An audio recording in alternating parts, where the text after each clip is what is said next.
Hello and welcome to some more Star Citizen, this time looking at Alpha 3.0's PTU AD patch with PTU update 675526, lots of random numbers there.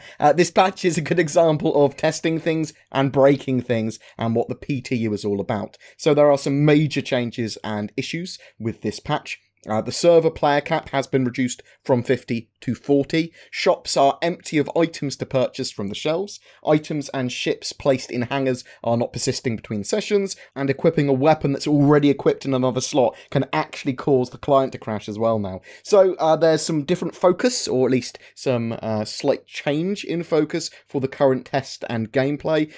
They want people to look at the new patcher, station traversing, ship spawning, star map, quantum travel, landing, the ATC system, so their traffic control system, that's literally landing and taking off, quantum fuel balance and usage, hydrogen fuel balance and usage, so that's afterburner. They also want people to check out the afterburner in general, shopping, ship MFDs, obviously shopping is going to be hard thinking about it, seeing that the shops are pretty much empty, core combat as well, but there's also a major extra focus at the moment on missions. In fact, players on this patch are encouraged to take and complete missions, spend Alpha UEC to fix and refit your ship, note your expenditure, and then report on your experiences. I'll link the survey down below for players that have access so they can actually do that. But the idea here is that they're trying to balance rewards, they're trying to balance the value of items and refueling and refitting and working out how progression's going to work when it comes to earning Alpha UEC.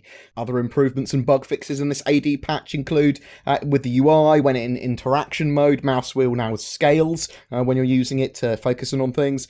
They've switched interaction prompts to grab for boxes and chat for mission givers, and with ships and vehicles and the Auroras, they've updated the external geometry to include store all system for cargo and adjusted the SCU carrying capabilities, which is great. We wanted to see those store all boxes included, so hopefully they will be fully working for 3.0's live build. Mustangs have had a lighting update and polish as well. Bug fixes, so they've moved the dashboard interaction for open ladder on the Avenger series to make it easier to interact with. The Dragonfly, when hovering in landing mode, should now properly be able to turn left. The automated defense turrets at Comoray should now function properly. The 300 series now properly has a flight ready interaction prompt. They've realigned some wing hardpoints to fix weapon clipping into mounts. They've also fixed areas inside the 300 series that had no internal atmosphere, so that would literally bleed out atmosphere and you could suffocate potentially. The Hornet should no longer be able to carry cargo if the module is not attached, the actual cargo module.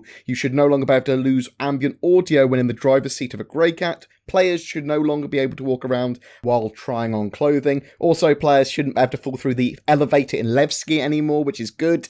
Fixed issues where derelict missions wouldn't work after abandoned by a player. They also fixed an issue where the ships being escorted wouldn't quantum travel away at the end of a mission. They have fixed various crashes and they've made some other little performance tweaks as well, but we're still waiting on some of the core content with UIs, the Moby-Glass, the vehicle customizer app, insurance, persistence, the internal ship docking and comm systems, and some extra mission content. Other things to mention about this patch, performance and gameplay wise, it seems to have normalised the frames, at least for myself, between 25 and 30. This is less frames than I was getting, but there are less spikes when it comes to frames, so they kind of stick around 25 to 30.